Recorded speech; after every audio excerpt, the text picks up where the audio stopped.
ரொம்ப நாளாகவே நம்ம சொல்லிட்டு இருந்த ஒரு பீஸ் பிளான் தயாராகிருச்சு.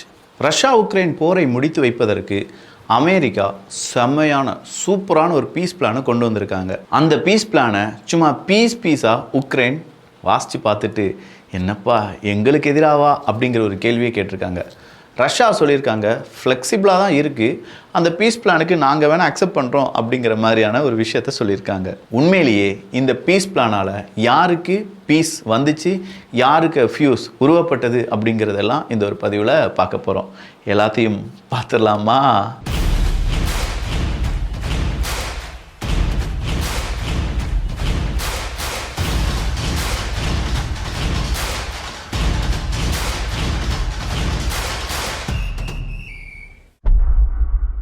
ரெட் லைன் அப்படின்னு சொல்லக்கூடிய ஒரு விஷயம் பொதுவாக இந்த யுத்த காலத்தில் பயன்படுத்தக்கூடியது தான். எந்த இடத்துக்கு போகணும், எந்த இடத்துக்கு போகக்கூடாது, அதை தான் ரெட் லைன், ரெட் ஜோன் அப்படிலாம் சொல்லுவாங்க. அதே மாதிரியான ஒரு ரெட் லைனில் தான் இப்போது ரஷ்யா உக்ரைன் போர் வந்து நிற்கிது. அமெரிக்காவினுடைய பீஸ் பிளான் ப்ரப்போசல் காரணமாக அமெரிக்கா இவ்வளவு தினங்களாக இருந்து ஒரே நாளில் நான் ரஷ்யா உக்ரைன் போரை முடிச்சிருவேன் அப்படின்னு சொன்ன டொனால்டு ட்ரம்ப் அவர்கள் ஆட்சியில் அமரத் தொடங்கி ஒரு வருஷம் முடிய போகுது. இந்த நேரத்தில் என்னால் முடியலை, அது ரொம்ப டஃப்பாக இருக்குது அப்படின்னு சொல்லி 1008 கமெண்ட் சொன்னாலும் கடைசியாக அவர் சொன்ன ஒரு வார்த்தை, நாங்கள் ஒரு பீஸ் பிளானை உருவாக்குறோம். அந்த பீஸ் பிளானுக்கு 2 நாடுகளும் சம்மதம் தெரிவித்து விட்டார்கள் என்றால் உடனடியாகவே இந்த யுத்தம் நின்றுரும். இந்த யுத்தம் நின்றுருச்சுன்னா எல்லாரும் ரொம்ப பெரிய அளவில் ஹாப்பியாக இருப்பாங்க. ஸோ யுத்தத்தை நிற்க வைக்கிறதுக்கான அந்த முடிவு ரஷ்யாவும் உக்ரைனும் சேர்ந்து எடுக்கணும் அப்படின்னு சொல்லி அமெரிக்கா சொல்லிட்டாங்க. அமெரிக்கா சொன்னது மட்டும் இல்லாமல் ஒரு 28 பாயிண்ட்ஸ் அடங்கி ஒரு பீஸ் பிளான் அப்படிங்கிறதையும் அமெரிக்கா இப்போ உக்ரைனுக்கு கொடுத்துருக்காங்க. உக்ரைன் அதை வாசித்து பார்க்குறதுக்கு முன்னாடி ஐரோப்பிய ஒன்றிய நாடுகள்கிட்ட போய் எப்பா அமெரிக்கா இப்படி பீஸ் பிளானை உருவாக்கியிருக்காங்க, இதை நான் சம்மதிக்கணுமா வேணாமா அப்படிங்கிற ஒரு சின்னதாக நம்ம எல்லோரும் கேட்போம்ல, ஒரு சஜஷன் கேட்போம்ல, அதே மாதிரி அவங்களும் ஒரு சஜஷன் கேட்டிருக்காங்க. இந்த சஜஷன் கேட்ட கையோடி உக்ரைனுடைய அதிபர் ஜெலன்ஸ்கி அவர்கள் அமெரிக்காவினுடைய துணை அதிபர் ஜேடி வான்ஸ் அவர்களை கூப்பிட்டு எனக்கு ட்ரம்ப் அவர்களை பார்க்கணும் பார்த்துக்கோங்க, அவர்கிட்ட பேசினாதான் எனக்குள்ள கன்ஃபியூஷன் முடியும் பார்த்துக்கோங்க, சீக்கிரமாக அதற்கான நேரம் வாங்கித்தாங்க அப்படின்னு சொல்லி கேட்டிருக்காங்க. ஜேடி வான்ஸ் அவர்கள் உனக்கு என்னப்பா பிரச்சனை அப்படின்னு சொல்லும்போது, இல்லை இந்த பீஸ் பிளான் சரியில்லை, லேண்ட் ஃபார் பீஸ் அப்படிங்கிற மாதிரி இருக்குது. இந்த ஒரு வார்த்தையை எல்லாரும் புரிஞ்சுக்கோங்க. Land for peace. ஒவ்வொருத்தவங்களுக்கு அமைதி எப்படி கிடைக்கும்? சில நபர்களுக்கு அன்னதானம் செஞ்சால் அமைதி கிடைக்கும், சில நபர்களுக்கு கொஞ்சமாக மௌனமாக இருந்தால் அமைதி கிடைக்கும், சில நபர்களுக்கு ஏதாவது ஒரு விஷயத்த ரொம்ப பெரிய அளவில் பிடிச்ச ஒரு விளையாண்டா பாட்டு கேட்டால் சிலவங்களுக்கு அமைதி கிடைக்கும், சிலவங்களுக்கு நடந்துட்டு வந்தால் அமைதி கிடைக்கும்.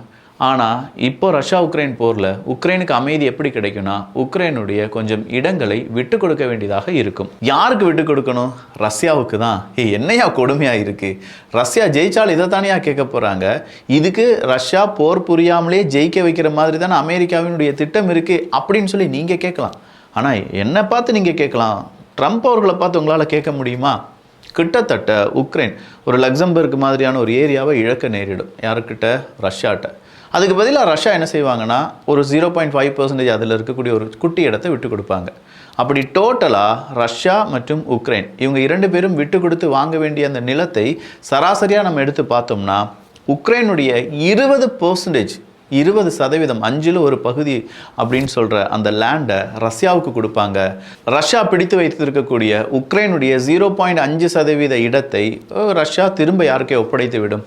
உக்ரைனுக்கே ஒப்படைத்து விடுவார்கள். இப்போ டோட்டலாக 20.5% இடத்தை ரஷ்யா பிடித்து வைத்திருக்கிறார்கள். அப்படின்னா 5% இடத்தை மட்டும் உக்ரைனுக்கு கொடுத்துட்டு 0.5% இடத்தை மட்டும் உக்ரைனுக்கு கொடுத்துட்டு மீதம் இருக்கும் 20% நிலத்தை நீயே வச்சுக்கோப்பா, இதுதான்ப்பா பீஸ் பிளான், நாட்டாமல் தீர்ப்பை மாற்றி சொல்லு அப்படின்னு சொல்கிறதுக்கெலாம் இங்கே வேலையே இல்லை.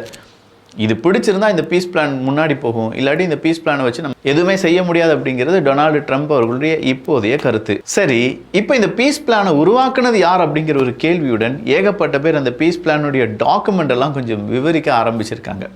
அப்படி ஒரு நபர் அந்த டாக்குமெண்ட்டை விவரிக்கும் போது சொல்கிறார், ரஷ்யாவினுடைய அந்த ரஷ்யன் லாங்குவேஜ் இருக்குல்ல, அதனுடைய இன்ஃப்ளூயன்ஸ் இந்த டாக்குமெண்ட்டில் தெரிகிறது அப்படின்னு சொல்லியிருக்கார். எப்படி அதனுடைய இன்ஃப்ளூயன்ஸ் தெரியும் அப்படின்னு கேட்டிங்கன்னா, சில வார்த்தைகள் இருக்குது பார்த்தீங்களா. இப்போ தமிழில் பழம் அப்படின்னு சொல்கிறதும் அதே நேரத்தில் இந்த ழா வந்தாலே அது தமிழிலிருந்து மொழிபெயர்க்கப்பட்டதாக இருக்கலாம் அப்படிங்கிறது நமக்கு தெரியும். ஸோ சில வார்த்தைகளோ சில எழுத்துக்களோ அங்கே வரும்போது அது தமிழ் சார்ந்து இருக்கக்கூடிய விஷயம் அப்படிங்கிறது நம்மளால் புரிஞ்சுக்கிட முடியுது. ஊர் அப்படின்னு சொல்லக்கூடிய ஒரு பெயர், இந்த ஊர் அப்படிங்கிற பெயர் பல நாடுகளில் இருக்குது. ஆனால் ஊர் அப்படின்னு சொல்லும்போது அது தமிழ் எழுத்து இல்லாட்டி தமிழ் பெயர் அப்படின்னு சொல்லும்போது அப்போ அங்கேயும் தமிழர்கள் வாழ்ந்திருக்கிறார்கள் அப்படிங்கிறது ஈஸியாக கண்டுபிடிச்சிடும்ல. அதே மாதிரி தான் ரஷ்யர்கள் மட்டுமே பேசக்கூடிய சில வேர்ட்ஸ் அப்படிங்கிறது இந்த அமெரிக்கா தயாரித்த உக்ரைன் ரஷ்யாவினுடைய பீஸ் பிளானுக்குள்ளே இருக்குது. அப்போ ரஷ்யா இன்ஃப்ளூயன்ஸ்னு தான் இந்த பீஸ் பிளானை உருவாக்கியிருக்காங்க. ஏதோ ஒரு நல்ல ரஷ்ய மொழி தெரிந்தவர் தான் இதை உருவாக்கியிருக்காரு. அதனால் இது உக்ரைனுக்கு எதிரான ஒரு பீஸ் பிளான் அப்படின்னு சொல்லி கொஞ்சம் பேர் இதுக்கான கருத்தை தெரிவிக்க ஆரம்பிச்சிருக்காங்க. ஐரோப்பிய ஒன்றிய நாடுகளை பொறுத்த வரைக்கும் அமெரிக்கா இது எங்களுடைய பிரச்சனையே கிடையாது. 3 நாடுகளுடைய பிரச்சனை, ஒன்று ரஷ்யாவுக்கான பிரச்சனை, இன்னொன்று உக்ரைனுக்கான பிரச்சனை, இன்னொன்று ஐரோப்பிய ஒன்றியத்துக்கான பிரச்சனை. இது அமெரிக்காவினுடைய பிரச்சனை இல்லைன்னு சொல்லிட்டு அவங்க அன்னைக்கே கை கழுவிட்டு விட்டு போயிட்டே இருந்தாங்க. ஆனாலுமே அமெரிக்கா என்ன சொல்லுவாங்க, ரஷ்யா உக்ரைன் போரை நாங்கள் முடித்து வைக்கிறேன் அப்படின்னு சொல்லி வாக்குறுதி கொடுத்துட்டேன், முடித்து வைப்பதற்கு இந்த மாதிரியான விஷயங்களை நீங்கள் செய்தாக வேண்டும் அப்படி இப்படின்னு சொல்லி ஏகப்பட்ட உருட்டுனாலும் இப்போதைக்கு அது முடியாத மாதிரியான ஒரு தோற்றத்தை தந்திருக்கிறது. சரி, அப்போ ரஷ்யாவினுடைய வெற்றி அப்படியே ஸ்டாப் ஆயிருச்சா விக்கி அப்படின்னு கேட்கலாம். இல்லைங்க, கடந்த 24 மணி நேரத்தில் மட்டும் ரஷ்யா 16 கம்யூனிட்டிஸ் அப்படிங்கிறத லிபரேட் பண்ணியிருக்காங்க. அதாவது குட்டி குட்டி இடங்கள், உக்ரைனுடைய இடங்களை நாங்கள் கையகப்படுத்தி விட்டோம் அப்படின்னு சொல்லி 100% ரஷ்யாவினுடைய கண்ட்ரோலுக்கு வந்த இடங்களுடைய எண்ணிக்கை மட்டுமே 16. அப்போ டெய்லி ஒவ்வொரு 24 மணி நேரம் அப்படியே மாற நிறைய ஏரியாக்கள், குட்டி குட்டி ஏரியாக்கள், குட்டி குட்டி கிராமங்கள், பெரிய நகரங்கள், இது எல்லாத்தையுமே ரஷ்யா கொஞ்சம் கொஞ்சமாக இன்வைட் பண்ணி, அப்படி இன்வைட் பண்ண அந்த இடங்களை ரஷ்யாவினுடைய டெரிட்டரியாக சேர்த்து அங்கே முழுவதுமாக ரஷ்யாவினுடைய சட்டத்திட்டங்களை உள்ளே கொண்டு வந்துடுறாங்க. ஸோ ரஷ்யா அவங்களுடைய பார்டர் இருக்குது பார்த்தீங்களா, அந்த பார்டரை எக்ஸ்பேண்ட் பண்ணிகிட்டே இருக்காங்க அப்படிங்கிறது தெளிவாக புரியுது. இதுக்கு மத்தியில் ஒரு 135 பில்லியன் அமெரிக்க டாலர் ஐரோப்பிய ஒன்றியம் உக்ரைனுக்கு கொடுக்கறதுக்காக தயாராக வச்சுருந்தாங்கங்க. 135 பில்லியன்னா கொஞ்சம் யோசிச்சு பாருங்களேன், எவ்வளோ பெரிய தொகை. அந்த தொகையை நம்ம உக்ரைனுக்கு கொடுத்துடலாம். உக்ரைன் பாவம் கஷ்டப்பட்டுட்டு இருக்காங்க, உக்ரைனுக்கு நம்மளால் இல்லாமல் வேறு யாரால் உதவி செய்ய முடியும் அப்படி இப்படின்னு சொல்லி ஐரோப்பிய ஒன்றிய நாடுகள் எல்லாம் தயாராகி இருக்கும்போது அந்த பக்கமாக ஒருத்தர் மட்டும் கை தூக்குறார். மெதுவாக கை தூக்கி ஹங்கேரியனுடைய பிரைம் மினிஸ்டர் முடியாது, கோட்டை அழிங்க, முதல்ல இருந்து நம்ம விளையாடலாம் அப்படின்னு சொல்லி உக்ரைனுக்கு இப்போ எந்த பணத்தையும் கொடுக்கக்கூடாது அப்படிங்கிற முட்டுக்கட்டையை போட்டு நிப்பாட்டி வச்சிருக்கிறது ஹங்கேரி. ஹங்கேரி இதை செய்வாங்க அப்படிங்கிறது நல்லாவே தெரியும். பட் ஹங்கேரி இந்த அளவுக்கு ஒரு 135 பில்லியன் அமெரிக்க டாலர் அளவுக்கான உதவி நம்ம உக்ரைனுக்கு கிடைப்பதை நிறுத்தி வைத்திருக்கிறது அப்படிங்கிறத நம்மளால் நம்ப முடியலை. பட் நம்பித்தான் ஆகணும், இது உண்மையான செய்தியும் கூட. ஐரோப்பிய ஒன்றியம், அமெரிக்கா 2 நாடுகளும் இப்போது கொஞ்சம் கொஞ்சமாக உக்ரைனில் நடக்கக்கூடிய இந்த பிரச்சனைகளை பற்றி பேச ஆரம்பிச்சிருக்காங்க.